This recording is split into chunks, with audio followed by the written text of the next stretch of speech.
का 10 टकवा 5 टकवा काहे खरीदेंगे, 2-4 को बम लेके जाएंगे, एक बम मारेंगे बड़का समझी घर पूरा चौरस, एक बम छटका समझी घर पूरा चौरस, 2-4 को डेरा माटी गांव में उड़ा देंगे, सीधे जन्नत में।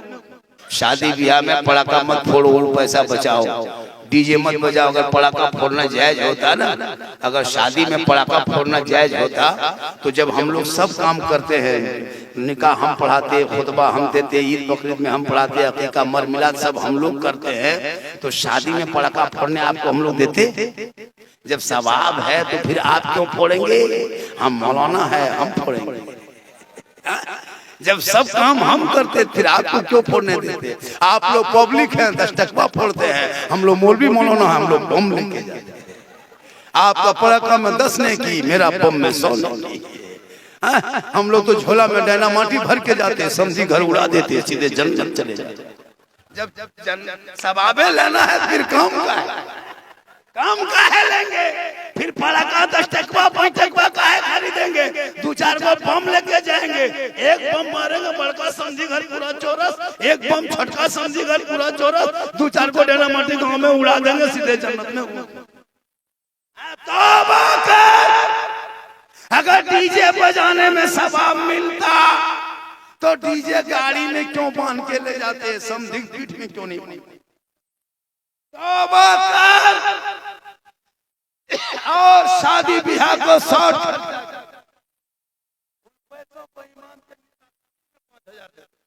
4,000 खानी में दे दो, इमाम का पैसा नहीं देगा। अरे इमाम ही की वजह से वो शादी होती, कितना ताम झाम कर लो, जब तक बेटा बेटी लड़का लड़की को इमाम इजाबो कबूल ना करा दे वो एक जगह नहीं बैठ सकती है। ना लड़का लड़की सामने बैठ सकती है, लड़की लड़का सामने। जब इमाम जाके दोनों को मिलाते हैं, आप लोग तो खाली खाते हैं, बम फोड़ते हैं, हम ही लोग मिलाते हैं, हम ही लोग जाके मिलाते हैं, और हम ही लोग को पैसा बाकी नहीं देते। दूल्हा लोग सब पड़ाका फोड़ के डीजे बजा के सब भाग जाता है। दूल्हा देखेगा चौकी में बैठ के, जैसे बीमारी मुर्गी नहीं जमती वैसे जम रहा है। 1-1:30 बजे रात 2-4 को कुकुर भूख रहा, दूल्हा चमक के उठ रहा, क्या हुआ रे? मतलब कुछ नहीं हुआ, कुकुर भूख रहा है, बैठा। सब भाग गया। अब 1:30 बजे रात इमाम साहब रजिस्टर लेके गया है, अब वहाँ कोई नहीं नजर आ रहा, खाली दूल्हा है, उसका 1-2 मेहमान कुटुंब उसके बहनों से बैठल है, और दूल्हा चुपचाप उल्टल। इमाम साहब उठा के बैठाया, बेटा बैठो, निकाह टाइम हो गया है, अब निकाह पढ़ना है, सुन्नत अदा करना है। तो लड़का उठ के बैठ गया। इमाम साहब रजिस्टर सब सामने रखा, बोला बेटा पढ़ो ला इलाहा हमने 5 लाख तो लिया, अब ला कहे करते हो, कलमा पढ़ो।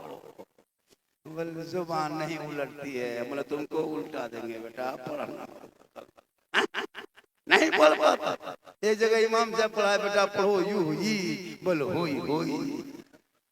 बोल तेरा बेटा शादी के मंडप पे कलमा न पढ़ सके, वो इमाम हुसैन का बेटा है, मैदान करबला में कलमा भी पढ़ा, कलमा बचाया, कुरान भी पढ़ा, कुरान बचाया, नमाज भी पढ़ा, नमाज बचाया, सजदा भी किया, सजदा बचाया, मैदान में पहुंचा, शरीयत बचाया, घोड़े पे चढ़ा, सजदा बचाया, मैदान में गर्दन कटा के नाना का गिरता हुआ झंडा बचाया।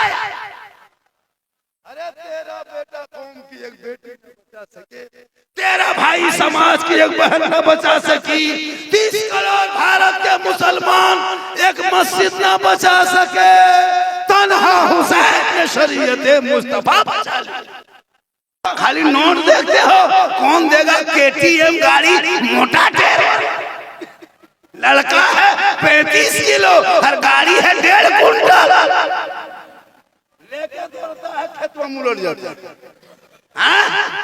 दूसरे का पैसा, दूसरे की गाड़ी, बेटा तेरा है, अब तुम मांगते हो बेटी बाप से, इतना बड़ा भिखमंगा, इतना बड़ा फकीर, बेटा तेरा है, पलंग दे रहा है बेटी बाप, सो रहा है तेरा बेटा, गाड़ी दे रहा है बेटी बाप, चला रहा तेरा बेटा, गोदरेज अलमारी बेटी बाप खरीदे, सामान रखे तेरा बेटा, बर्तन दे बेटी बाप, खाए तेरा बेटा, एकदम खानदानी भिखमंगा है।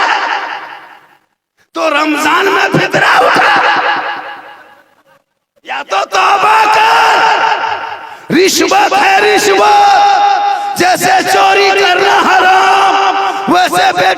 बाप से रिश्वत मांगना हराम, हराम खाओगे ना दुआ कबूल होगी ना चेहरे पे रोशनी होगी।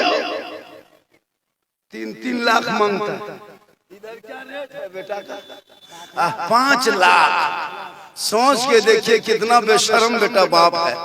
5 लाख बेटी बाप से मांगते हो, शर्म नहीं आती? तेरा बेटा एकदम निकम्मा है, खत्म है। 5 लाख सोच के देखिए, एक बेटी बाप परेशान होता है, 3-4 बेटी रह जाती है। 5-5 लाख बेटी बाप से लेते हो, पलंग, गोदरेज, अलमारी, चेयर, कुर्सी, चूल्हा। कितना बड़ा फकीर बेटी बाप से खाली लकड़ी और कुम्हार मांगी है। कुछ दिन के बाद चावलों मांग लेगा 5। इतना बड़ा फकीर तौबा कर, रमजान में रोजा दे रखा और बेटी बाप से रिश्वत मांगते हो। तो उन्हें तरावी भी पढ़ी, फिर रिश्वत खाते हो। तुम जुमा पढ़ने जाते हो, फिर रिश्वत खाते हो। सर पे टोपी पहनते हो, हराम खाते हो, चेहरे पे दाढ़ी रखते हो और फिर रिश्वत का पैसा लेते हो। तो मुसलमान है, रिश्वत हराम। बेटी बाप तिलक देता है ना 3-5 लाख, वो रिश्वत है, रिश्वत हराम। अब वो पैसा खाते हैं और साथ में हम लोगों को भी खिलाते हैं।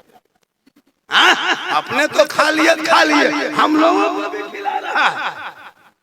अच्छा ये तो सुनिए, ड्रीम 11 में पैसा लगा के रमजान में तरावी पढ़ रहा था और 10 रकात पढ़ के फिर मोबाइल फंसा के नहीं फंसा बेटा, वो नहीं फंसा, तुम फंस गए। ड्रीम 11 में पैसा लगा के करोड़पति खा दे रहा था और सुबह उठा घर में कोलगेट के ठेकान क्या देखा? अब वो पैसा दे रहा है, तिलक का पैसा, ड्रीम 11 का पैसा, जुआ का पैसा हम लोग को खिला खिला के आप लोग भरभरा दिए। अब हम लोग फूंकते भी तो सर नहीं। अभी एक जगह गए थे, वो झारखंडी बाबा, थोड़ा मेरा बचवा फूंक दीजिए। मैंने लाओ, हल्का हल्का बचवा रो रहा था, ठीक फूके बचवा चिल्लाने लगा। वही झारखंडी बाबा थोड़ा ठीक से फूकिए। बोला अब क्यों फूकेंगे, तुम भी रोएगे। अभी तो बचवे रो रहा, बचवा मैयो रोगे। बोला क्या हुआ झारखंडी बाबा? बोला तिलक का पैसा 5 लाख लिया था, हमको खिला दिया, 40 दिन असर खत्म।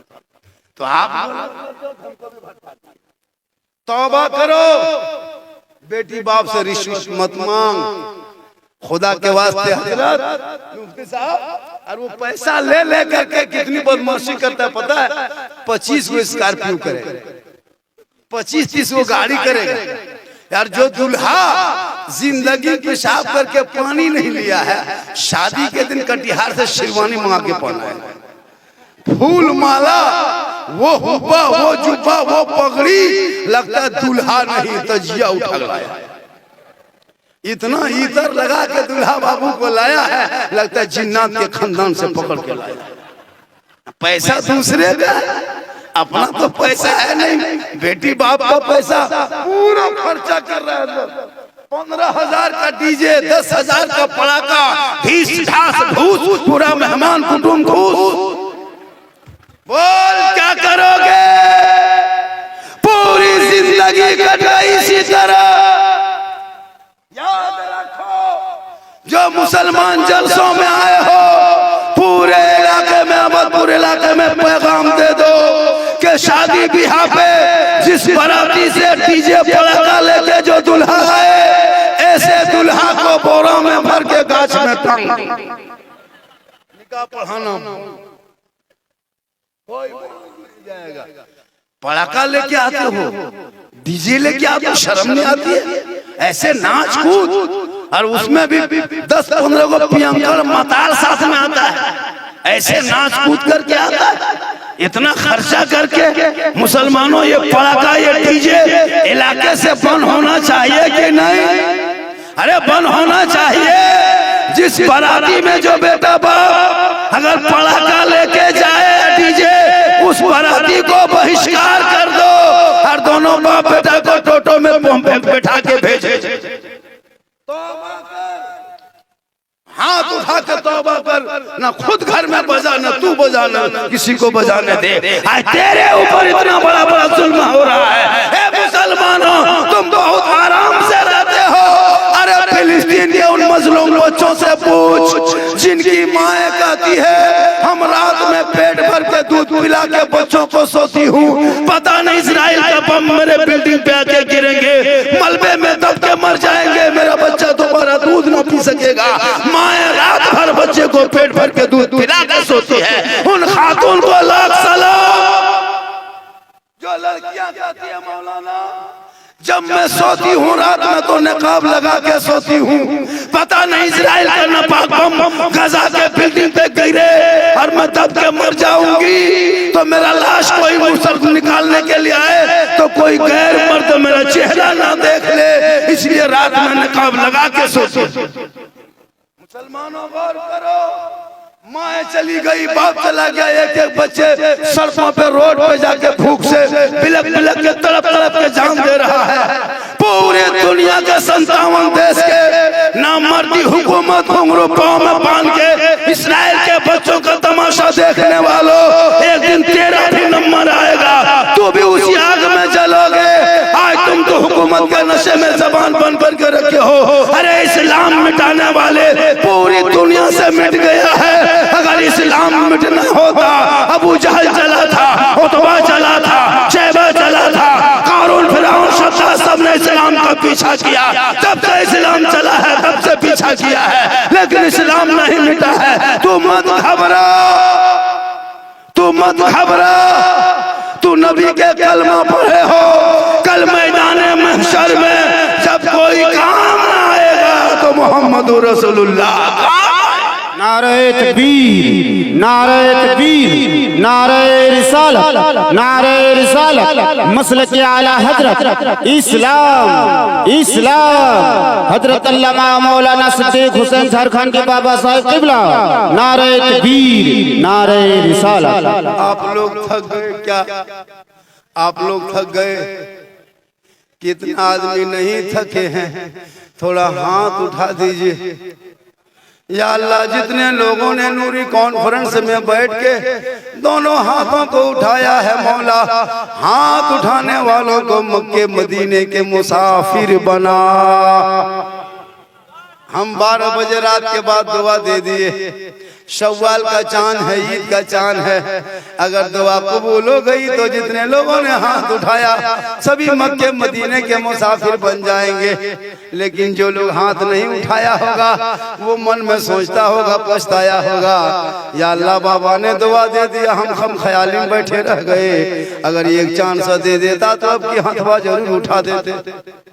तो काहे मन में सोचिएगा, एक चांद से ले लीजिए, दे दे एक चांद से, अरे दे दे। पूरा मजमा हाथों को उठा के कहे या रसूल अल्लाह, या अल्लाह, हाथ उठाने वालों को मक्के मदीने के मुसाफिर बना, उनसे पहले मोहल्ले के मस्जिद के नमाजी बना। नमाज पढ़ते कि नहीं पढ़ते? जुमा जुमा जुमा जुमा जुमा जुमा जुमा जुमा जुमा जुमा 2-2 रकत पढ़ेगा और ऐसे पढ़ेगा, बीवी से कपड़ा खोजेगा, ये जुमा में कुर्ता कहाँ है, मेरा पजामा कहाँ है, मेरी टोपी कहाँ है, लगता है मक्का नहीं, मैं जुमा नहीं मक्का जाएगा। 2 रकत पढ़ने जाएगा, बीवी परेशान होती है, इन लोग क्या परेशान है। मेरी माँ बहने, आपको जुमा पढ़ने नहीं जाना है ईदगाह। ईदगाह में ईद की नमाज आपको नहीं पढ़ना मना है, जुमा के दिन जुमा पढ़ना मना है, नहीं जा सकते हो। ईद के दिन ईद की नमाज आप नहीं पढ़ सकते हैं, ईद के लिए जमात शर्त है, औरतों को जमात मना है। आप ईद में भी नमाज नहीं, बहुत औरतें ईद में नमाज पढ़ लेती है, नहीं ईद में नमाज आप नहीं पढ़ सकते। आप बकरीद में भी नहीं पढ़ सकते, आप जुमा के दिन भी जुमा नहीं जा सकते, आप मजार भी नहीं जा सकते, मजार भी जाना आपके लिए मना है। आप कब्रिस्तान भी नहीं जा सकते जनाजे के पीछे, कहेगा झारखंडी बाबा आप तो सब मना कर दिए, मजार मना कर दिए, ईदगाह मना कर दिए, मस्जिद मना कर दिए, कब्रिस्तान मना कर दिए, सब सवाब तो मर्दों को मिलेगा, हम लोगों को कहाँ मिलेगा? ये एतराज कर सकती है कि नहीं औरतें? मेरी माँ बोले एक बात सुन ले आप लोग, आपको मजार नहीं जाना है, ईदगाह नहीं जाना है, बाजार नहीं जाना है, आपको लड़ाई के मैदान नहीं जाना है, कारोबार के लिए बाहर नहीं निकलना, आप घर पे रहना घर में अच्छी लगती है। शोहर बाजार से, मजार से जनाजे से आए वापस, तेरा काम है। सुने मेरी माँ बात, तू मत जाना। शोहर जाएगा जुमा पढ़ने, काम करने, खेत जाएंगे, खेती करने, मजदूरी करने, परदेश से घर आएंगे, कहीं से आएंगे। शोहर ठीक घर में आने का टाइम हो गया कि मेरा शोहर मगरिब में आता है, 7 बजे आता है, 6 बजे आता है, 5 बजे आता है, 2 दिन के बाद आता है, 7 दिन के बाद आता है। जो ही शोहर का आने का टाइम हो जाए, ठीक शोहर घर में घुसे, तू सब काम छोड़ दो। शोहर आया, थोड़ी देर काम छोड़ दो, गिलास को तलाश करो, गिलास को खोजो, 1 गिलास पानी भर लेना, दोनों हाथों से गिलास को पकड़ना, शोहर के पास जाना और दोनों हाथों से शोहर का चेहरा यानी शोहर का मुंह देख लेना, और हो सके तो मुस्कुरा करके शोहर के हाथ में 1 गिलास पानी दे देना और थोड़ी देर अपने शोहर के बगल में बैठ जाना। किताबों में आया है, उस बीवी के नामा अमाल में, जो बीवी शोहर के हाथ में पानी देती है ना, उनके नामा अमाल में एक जिहाद करने में जितना सवाब मिलता है, उतना सवाब उस बीवी को मिलेगा जो बीवी शोहर के हाथ में पानी दे के बगल में थोड़ी देर बैठ जाती है।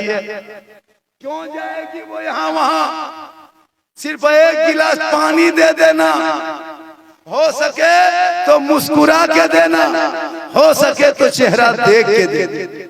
हम लोग को बहू सब देती है चेहरा देख के, हम लोग को बीवी सब मुंह देख के देती है। दोनों हाथ से देगी, मुंह देख के देगी, गिलास इधर मुंह इधर। यहाँ बहू बेटी नहीं, यहाँ बहू बेटी सब दूध के धोवल है, यहाँ सब ठीक ठाक है। ये सब बात बारसोई ऊपर की बात, यहाँ बहू बेटी सब ठीक। 1 गिलास पानी शोहर को नहीं देगी, और बल इस्लाम खतरे। थोड़ी देर सुने मेरी माँ बहने, आपको ऐसा नहीं कि आप घर में रहे, आप अपने घर में रहना तो बन संवर के रहना, घर में रहना तो माथा का चूल को बाल को संवार के रखना, घर में रहना तो कान में बाली पहन के रहना, घर में भी रहना तो हाथ पे चूड़ी पहन के रहना, घर में रहना तो चेहरा सजा के रहना। यानी जो बीवी शोहर के नाम पर श्रृंगार करती है, जैसे काजल लगाती है गुनाह नहीं है, पाउडर लगाती हो गुनाह नहीं है, माथा का बाल चूल को संवारना गुनाह नहीं है, कान में बाली पहनना गुनाह नहीं है। जितना बन ठन के रहोगे, जितना सज धज के रहोगे, शोहर के नाम पे किताबों में आया है, जब कोई बीवी अपने शोहर के नाम पे दुनिया में श्रृंगार करती है, उस बीवी के नाम अमाल में 2 रकात नफल नमाज पढ़ने का सवाब। बोल मेरी माँ बहने, गुनाह थोड़ा है, लेकिन ये आजकल के दौर की बहू बेटियां घर में रहेगी भूत के तरह, घर में रहेगी चहचोर के तरह, घर में रहेगी किचलिन जानते हो डाकी उनके तरह, लेकिन जब शादी घर जाएगी तो ईद में जो कपड़ा नहीं पहनी है उससे खतरनाक कपड़ा शादी में निकालेगी, और 3 बजे से तैयारी शुरू, कभी ये कपड़ा देखे कभी वो कपड़ा निकाले, और जाने से 1.5 घंटा पहले रगड़ना फंसना शुरू। 1.5 कोट पहले पोत लिया, फेरन लवली अलग, विको टर्मरिक अलग, मेला केयर अलग, फेस केयर अलग, आँखियाँ लगाने वाला अलग, चमकने वाला अलग, ऐसे पल सवर के जाती है, लगता है कि इसी को देख लेंगे सब। जहाँ श्रृंगार करना है वहाँ नहीं, शोहर के पास जाएगी भूत के तरह। और जब गैर मर्दों के यहाँ दिखाना है शादी घर में, मोबाइल लेके जाती है, वो सज धज के वो कपड़ा। अब घर शादी घर में जाओ तो देखना कि वहाँ गेट में पर्दा है, जिस कुर्सी में बैठाएगा वो कुर्सी में पर्दा है, लेकिन जो बहू बेटी गई है वो बेपर्दा है। बोल, तू अंग्रेजों का तरीका अपना लिया, अरे मोबाइल और जाके मरमा खड़ी होके सेल्फी लेती है, और मुंह है कुल्फी कर, सेल्फी ले ले और मुंह है कुल्फी कर। गैर मर्द सब देखे, जो औरतें दुनिया में शोहर को श्रृंगार करके दिखाए 2 रकात नफल नमाज का सवाब, और वही श्रृंगार गैर मर्दों के दिखाने की नीयत हो, कल मैदाने महशर में उस औरत के चेहरे से गोश्त गल गल के कट कट के गिर जाएंगे, चेहरे पे हड्डी दिखाई देगी, सर के बाल से उस औरत को लटका दिया जाएगा। जो औरत दुनिया में अपने चेहरे का श्रृंगार गैर मर्दों को दिखाया करती थी। मेरी माँ बहने, तू शादी घर जाना तो चेहरा भी ढक के जाना, मुंह पे तो पट्टा बांध के जाना। ऐसे जाती है। वाह रे मुसलमान, आप भी चुपचाप हो और सुने माँ बहने, तू शोहर के पांव दबाना कहीं मत जाना। पानी देगा तो जिहाद का सबब, श्रृंगार करे तो नफल नमाज का सबब, और शोहर के बिन बोले पांव दबा दे तो 70 तोला सोना गरीबों में खैरात करने का सबब। बोल, सिर्फ शोहर का पांव दबाने में ये सबब। लेकिन आजकल के दौर की बहू बेटियां बिन बोले शोहर के पांव नहीं दबाएगी, अगर मौका मिले तो गर्दन दबा। यहाँ बहू बेटी नहीं, यहाँ बहू बेटी दूध के धौल है। ये लोग, आप लोग ठीक ठाक है, ये सब कटिहार के ऊपर कहे सुभान अल्लाह। तो यहाँ फरमाइश किया था कि हजरत इलाके में गुर्बत भी है, गरीबी है, किसान है, लेकिन शादी जो है बहुत ज्यादा खर्चा करता है।